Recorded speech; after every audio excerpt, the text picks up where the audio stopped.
Você já teve a sensação de estar sempre tentando se explicar, mas mesmo assim ninguém realmente entende o que você quer dizer? E se eu te dissesse que isso pode ser mais do que um simples mal-entendido, que pode ser uma armadilha espiritual? Deixe-me compartilhar uma experiência que mudou minha vida. Meu nome é Sheila Spencer, tenho 40 anos, e por quase metade deles dediquei minha existência a cuidar das feridas que ninguém vê, aquelas que não aparecem em exames, mas que sangram silenciosamente na alma. Trabalhava como coordenadora de apoio emocional numa clínica de reabilitação cristã em Little Rock, Arkansas. Desde pequena sempre tive facilidade em ouvir as pessoas. Ouvir para mim era tão natural quanto respirar. Quando minha mãe chorava sozinha na cozinha, ou quando minha filha Ana me perguntava por que o pai dela foi embora, eu oferecia um ombro, silêncio e a palavra certa. Mas por dentro, esse silêncio foi se tornando doloroso. Não bastava apenas ouvir, eu vivia me justificando. Explicando minhas decisões, o divórcio, a distância do meu ex-marido, minha fé contínua, minha mudança de comportamento, os limites que comecei a impor na igreja, no trabalho e até mesmo entre aqueles que diziam ser de Deus. Sempre havia alguém distorcendo minhas palavras, criando versões próprias do que eu dizia. Quando eu dizia "não posso hoje", logo surgiam interpretações erradas. Eu tentava dialogar, explicar, justificar, mas quanto mais fazia isso, mais exausta me sentia. E parecia que ninguém me ouvia com o coração. Comecei a ter crises silenciosas, dores nas costas, falta de ar, insônia e um vazio profundo. Era como se minha alma gastasse energia em batalhas que Deus nunca me chamou para enfrentar. Tudo mudou numa tarde fria de dezembro, 17 de dezembro de 2023. A clínica estava cheia e uma paciente, em crise, me confrontou na frente de todos, acusando-me de falsidade e dizendo que Deus revelaria quem eu realmente era. Eu tentei manter a calma, mas minha voz falhou, meu peito apertou de um jeito estranho. Ao tentar me afastar, minhas pernas fraquejaram, e ali no meio do corredor onde tantas vezes consolei outros, tudo ficou escuro. Curiosamente, a sensação que veio não foi de pânico, mas uma paz profunda, quase inacreditável. Um silêncio acolhedor, como um abraço interior dizendo: agora você pode descansar. Eu percebi que não estava mais naquele corredor. Meus pés não tocavam o chão, mas eu não caía. A luz à minha volta não era intensa, era suave, envolvente, feita de uma ternura indescritível. Então ouvi uma voz, não com os ouvidos, mas dentro de mim. Uma voz firme e amorosa, que me conhecia melhor do que eu mesma. Me virei devagar e ali estava ele, Jesus. Não aquele das pinturas ou das cruzes, mas o Jesus vivo, real, o Filho de Deus. Ele não me julgava, olhava-me com compaixão. Naquele instante só o olhar dele quebrou tudo dentro de mim, toda dor, culpa e o peso de tentar parecer forte. Eu só chorei. Você gastou sua voz tentando ser entendida por quem nunca quis te ouvir, ele disse suavemente, como uma filha cansada ouvindo o pai. Aproximou-se e tocou meu ombro, e uma memória veio à tona, eu me explicando para alguém que distorcia tudo, me defendendo e depois me calando. Jesus continuou: nem toda batalha é sua, Sheila. Nem toda alma está pronta para ouvir o que é sagrado. Ele me convidou a segui-lo e cenas da minha vida começaram a se revelar diante de nós, momentos que eu esquecera ou preferia esquecer. Vi ocasiões em que fui chamada de falsa por impor limites, risadas escondidas, olhares de acusação, palavras manipuladas. Quando tentei responder com calma, fui vista como fria. Quando me calei, acusada de soberba. Jesus falou direto ao meu espírito: você ofereceu pérolas a quem não sabia o valor delas. Citou uma frase que eu conhecia, mas que agora me atingia fundo: não dê aos cães o que é sagrado, nem jogue pérolas aos porcos. Mesmo exposta, não me senti envergonhada. Percebi que ele não estava me repreendendo, mas me libertando. Pela primeira vez em anos, senti que não precisava mais me justificar. Enquanto caminhávamos naquele lugar fora do tempo, ele seguia me guiando com calma, revelando cenas simples da minha vida que carregavam dores que eu nunca soube como explicar. Vi momentos em que compartilhei confidências com colegas de ministério, apenas para ter minhas palavras distorcidas e usadas contra mim. Lembrei-me das reuniões em que tentei me explicar e fui tratada como rebelde, dos olhares de desapontamento de pessoas que já haviam formado opinião antes de me conhecer de verdade. Jesus mostrou-me que aquelas reações não vinham só de pessoas machucadas ou mal intencionadas, mas de forças espirituais que distorciam a verdade, alimentavam fofocas e causavam divisões.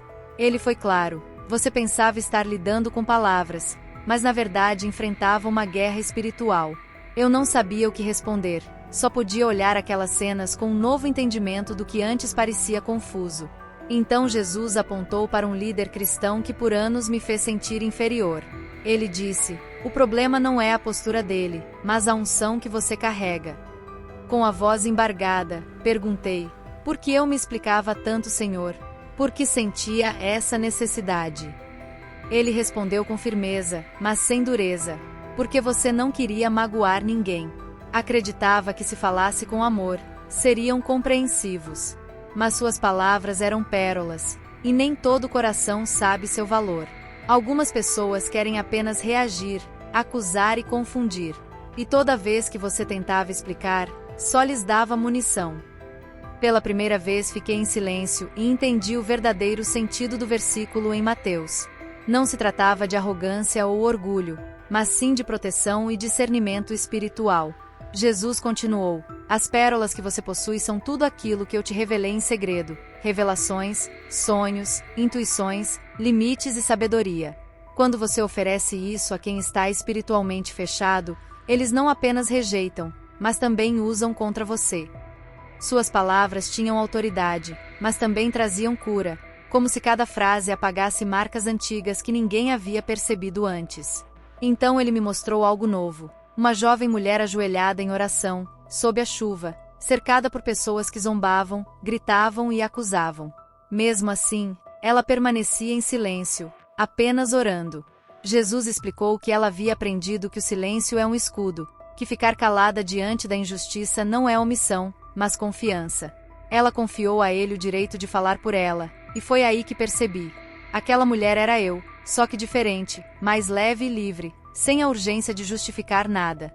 Foi como se Jesus tivesse retirado um peso invisível que eu carregava há anos, e pela primeira vez compreendi que aquele fardo não me pertencia. Depois dessa visão, Jesus me levou a um novo cenário, uma espécie de sala de guerra não feita de armas físicas, mas de decisões invisíveis onde se discernia o que era uma batalha real e o que era apenas distração. Lá ele me mostrou quantas vezes lutei com as armas erradas contra os alvos errados, e como essas batalhas custaram minha paz. Você não foi chamada para discutir, Sheila, ele falou com aquela voz que atravessa carne, alma e espírito. Você foi chamada para se manter firme em silêncio quando necessário e em oração sempre, porque muitas vezes o inimigo não está diante de você, mas por trás de quem está falando. Essas palavras foram uma revelação. Sempre pensei que o problema eram as pessoas, os comentários injustos, as críticas disfarçadas de conselhos e as perguntas venenosas. Mas naquela sala Jesus me mostrou outra verdade. Por trás de cada acusação que me drenava, havia uma atuação invisível, espíritos de confusão e divisão que se alimentavam do meu esforço em ser compreendida. Você gastou energia tentando justificar seu coração para quem já havia decidido distorcer suas intenções, ele disse. Isso não te deixou fraca, mas vulnerável. Agora é hora de mudar sua postura. Naquele instante vi uma cena da minha vida. Uma conversa em que tentei esclarecer um mal-entendido, nervosa, mas calma. Mesmo assim fui acusada de manipulação e saí me sentindo menor. Olhando de fora, entendi que aquela briga não era minha, não era uma batalha sagrada, era uma armadilha criada pelo inimigo. Jesus apontou para a cena e disse: quando você responde às perguntas do diabo, alimenta sua narrativa de caça. Assim foi no Éden, quando Eva respondeu à serpente, mas bastava ficar em silêncio. Essas palavras me impactaram profundamente. Nunca tinha pensado no silêncio como uma estratégia espiritual. Sempre associei o calar-se à covardia. Mas ali entendi que calar-se diante do inimigo não é perder, é vencer, de um jeito que ele não espera, porque ele conta com ruído, explicações e desespero, e quando encontra paz, perde o controle. Nem toda batalha é sua, Sheila, porque nem toda batalha foi autorizada por mim, Jesus disse. Se o inimigo não pode impedir seu avanço, ele vai te distrair, te puxar para guerras que você não foi chamada para enfrentar, fará você tentar resolver problemas espirituais com argumentos humanos. Então ele me mostrou uma imagem simbólica, um vasto campo onde vozes gritavam de todos os lados. Pessoas como eu andavam em círculos tentando explicar, corrigir e se justificar. Porém, em um canto, alguém ajoelhado em silêncio, com os olhos fechados, cercado por quietude e uma luz suave pairando sobre sua cabeça. Aquele que discerne, se cala, e aquele que se cala, discerne, disse Jesus. O silêncio que vem de mim não é omissão, é proteção. É onde você me dá espaço para lutar por você. Respirei fundo, e pela primeira vez em muito tempo, não senti medo de não ser entendida, porque ali na presença dele, compreendi que minha missão nunca foi convencer ninguém, minha missão é obedecer. E às vezes, obedecer significa ficar em silêncio, mesmo quando tudo dentro de mim quer se explicar. Jesus me conduziu a um lugar suspenso entre céu e terra, nem vale nem montanha, onde pude ver o mundo lá embaixo. Pessoas correndo, falando, debatendo e acusando como se estivessem numa tempestade de vozes, tentando provar algo o tempo todo. Mas ninguém escutava, todos falavam alto, rápido e sem pausa, como se o barulho pudesse preencher um vazio que só Deus pode tocar. Ao meu lado Jesus olhava com compaixão, e com suavidade na voz disse: "O mundo grita porque tem medo do silêncio. Quando você responde com o mesmo tom, perde a sua voz." Isso me atingiu como nenhuma pregação antes. Pensei em todas as vezes que gritei para defender minha fé, escrevi textos longos para explicar minhas decisões e passei horas planejando respostas para quem, no fundo, já tinha decidido não me ouvir. Jesus completou, lendo meus pensamentos: "Sua voz não foi feita para se defender, mas para me representar." Então ele me mostrou uma imagem que quebrou meu coração. Minha filha Ana, encolhida no quarto, chorando silenciosamente. No celular, mensagens antigas de discussões entre nós, cheias de boas intenções e palavras, mas que agora, olhando de fora, eu via sob uma nova luz. A dor dela não vinha do que eu falei, mas do que eu deixei de ouvir. Jesus colocou a mão no meu ombro e falou: "Você usou sua voz para se explicar demais e esqueceu de ouvir para colher." A voz certa, no momento errado, é como uma semente jogada fora do solo. Já o silêncio conduzido por mim é o terreno fértil onde eu mesmo planto, disse ele.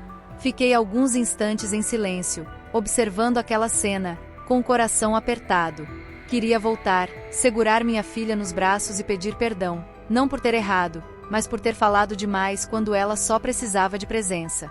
Mais uma vez Jesus me ensinou com carinho que há um tempo para falar e outro em que nossa missão é simplesmente proteger. Nem tudo que revelo foi feito para ser compartilhado. Algumas verdades são pérolas para serem guardadas no segredo do coração, disse ele. Essas palavras me fizeram lembrar de quantas vezes senti algo de Deus, recebi uma revelação profunda em oração e corri para dividir com quem não estava preparado. Alguns zombaram, outros distorceram, e outros ainda me chamaram de arrogante. Eu respondia com esperança de que dessa vez, iriam entender. Agora vejo que não se tratava de falta de humildade, mas de discernimento espiritual. Não se entrega uma pérola a quem quer provar que ela não existe, disse Jesus. Você oferece suas pérolas a corações receptivos. Revelações não são para convencer, mas para alimentar. Ele me mostrou 3 portas, cada uma com cenas do meu futuro. Em uma falava calmamente com minha filha, lágrimas nos olhos dela, mas também cura. Em outra aconselhava uma mulher na clínica, usando menos palavras, mas com mais unção. E na última estava em silêncio, orando sozinha no meu quarto, enquanto o céu respondia. Jesus me olhou com ternura e afirmou: "Sua voz não precisa ser alta para ser ouvida no céu, mas seu silêncio precisa ser cheio de fé para ser poderoso na terra." A luz ao nosso redor começou a suavizar, como o entardecer refletido na água. O clima era de despedida, não de separação, mas de envio. Eu sentia que ele me equipava com algo valioso demais para permanecer apenas no espírito. "Você entendeu agora, filha?" Ele perguntou, não cobrando, mas confiando. Balancei a cabeça em silêncio e ele sorriu. "Então você está pronta." Queria ficar mais tempo, mas havia algo no olhar dele que me dizia que minha jornada ainda não acabará. Havia mais para viver, corrigir e ensinar, não com palavras, mas com presença. "Quando acordar, lembre-se do que mostrei", disse Jesus. Nem toda verdade precisa ser dita, nem todo limite explicado, nem toda dor compreendida pelos outros para que eu a cure. Ele tocou meu peito. Não senti dor, mas um calor profundo, como se a vida voltasse a pulsar dentro de mim. Enquanto a luz se afastava e minha visão ficava turva, ouvi suas últimas palavras ecoarem dentro de mim com clareza absoluta. Proteja suas pérolas, confie no silêncio e viva como quem me ouviu. Meu corpo tremeu, os sons da terra voltaram. Um bip constante, vozes apressadas, alguém chamando meu nome. Sheila, Sheila. Abri os olhos com dificuldade. As luzes do hospital pareciam agressivas depois da suavidade do céu. Médicos e enfermeiras ao redor. Um deles disse: "Ela voltou." Ficou 4 minutos e 37 segundos sem sinais vitais e voltou. Mas eu sabia, não era mais a mesma Sheila que se explicava demais, que se esvaziava tentando ser compreendida. Aquela Sheila ficou para trás, naquele lugar onde Jesus me ensinou que nem toda batalha merece resposta. Algumas precisam apenas de silêncio e fé. Fiquei mais 2 dias em observação. No terceiro, quando Ana entrou no quarto e segurou minha mão, em silêncio, tudo fez sentido. Não disse nada, só olhei em seus olhos e sorri. Pela primeira vez, ela não pediu explicações e eu não tentei dar. Nessa troca silenciosa entre mãe e filha, Jesus também estava presente. Com o tempo voltei à rotina, mas algo em mim havia mudado. Passei a falar menos, orar mais e discernir melhor. Aprendi a não espalhar minhas pérolas para qualquer um, a guardar no coração o que Deus revela no segredo. E, sobretudo, entendi que o silêncio pode ser mais poderoso que qualquer argumento. Agora sei, quando me calo por obediência, é Deus quem fala por mim. Desde então tudo voltou a um ritmo normal. A clínica, os compromissos, a igreja, a escola de Ana. Mas eu nunca mais fui a mesma. Não houve grandes mudanças externas. Ninguém percebeu de imediato. Mas dentro de mim, uma revolução silenciosa começou, feita de discernimento, não de ruído. Antes eu entrava em cada conversa já pensando em como me justificar, cuidando das palavras como quem prepara uma defesa. Agora escuto mais, oro antes de responder, espero. Falo quando o Espírito me dá paz e me calo quando ele me pede. Descobri que o silêncio guiado por Deus é mais forte que qualquer fala impulsiva. Que há paz em não tentar se explicar para quem já construiu uma narrativa sobre você. Que o poder está em não corrigir toda distorção, pois quem tem discernimento verá a verdade um dia, e quem não tem, não enxergaria mesmo que eu desenhasse. Vejo isso em todas as áreas da minha vida. No trabalho, quando pacientes tentam me provocar, eu respiro e entrego a Deus. Na igreja, quando questionam meus limites, sorrio e sigo em paz. E em casa com Ana, tudo mudou. Agora, antes de corrigir, eu escuto. Antes de orientar, eu oro. E se não for o momento certo para falar, fico ali presente, em silêncio. Isso tem curado mais do que qualquer discurso que eu poderia fazer. Se você está me ouvindo, talvez esteja cansado, assim como eu estive, tentando ser compreendido, explicando suas escolhas, colocando limites, buscando viver a fé de forma mais profunda. E talvez como eu, você tenha sido alvo de acusações, mal-entendidos e rejeições. Preste atenção. Você não precisa usar sua voz para se justificar diante de corações que não querem ouvir. Não desperdice sua unção em explicações que Deus não pediu. Silêncio não é covardia, é proteção, sabedoria, o altar onde o Espírito Santo se manifesta. E mais importante, pare de chamar de amizade aquilo que só serve para tirar sua paz. Pare de tentar se justificar para quem age com dureza espiritual. Algumas pessoas não rejeitam você, mas a luz que você carrega. Como Jesus me ensinou, suas pérolas não foram feitas para o chão, mas para os céus. Não se sinta culpada por se calar ou se afastar quando o Espírito te direciona. Jesus também se retirava. Jesus também ficava em silêncio. E diante de Pilatos, ele nos mostrou, quando o coração está endurecido, o silêncio fala mais alto. Hoje falo menos, mas quando falo, é pelo Espírito. Hoje me explico menos, mas ajo com paz. Aprendi que Deus não me chamou para agradar, mas para discernir, para viver com Ele. E isso às vezes, exige que eu deixe Ele falar por mim. Se você está passando por algo parecido, Saiba que não está sozinho e que não está errado por se calar. Continue orando, continue confiando, porque chega o momento em que o céu responde com o som de um coração que decidiu descansar na verdade. E quando esse som ecoa, todo o inferno se cala. A Bíblia nos lembra, em Eclesiastes 3, versículo 7, há tempo de rasgar e tempo de costurar, tempo de calar e tempo de falar. Lembre-se, o silêncio guiado por Deus nunca é vazio, ele está cheio de poder. Muito obrigada por assistir até aqui. Não se esqueça de se inscrever no canal e ativar as notificações para não perder nenhum testemunho. Nos vemos no próximo vídeo.